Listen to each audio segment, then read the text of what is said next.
A secular society is one that acknowledges and respects the diversity of religious beliefs and practices. I would like to invite Jaspreet for presenting a speech delivered by Dr. Shashi Tharoor. It's a civilization story to begin with, because India has been an open society for millennia. India gave refuge to the Jews, fleeing the destruction of the first temple by the Babylonians, and set thereafter by the Romans. In fact, legend has it doubting the apostle Saint Thomas, who landed on the shores of Kerala, my home state, somewhere on 52 AD. He was welcomed on the shores by a flute-playing Jewish girl, and to this day, it remains the only Jewish diaspora in the history of Jewish people who have never encountered a single incident of anti-Semitism. That's the Indian story. Islam came peacefully to the south, slightly more complicated history in the north.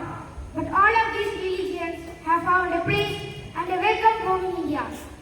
Few years back, of an election being won by a woman leader of Italian origin and Roman Catholic faith, Sonia Gandhi, who then made way for a Sikh, Manmohan Singh, to be sworn in as Prime Minister by a Muslim President, APJ Abdul Kalam, in a country with 81% Hindu.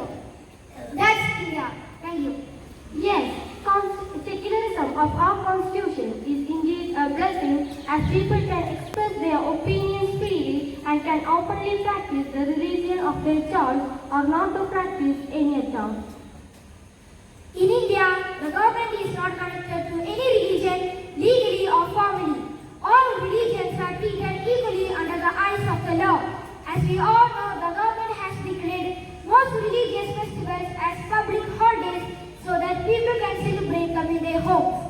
Do you know the Indian government does not force the members of the Sikh community to wear helmets while driving two-wheelers, because wearing a turban is a central part of their religious practice, which indicates that the government does not interfere with people's religious beliefs. Secularism is not a rejection of spirituality, but a refusal to impose it on others.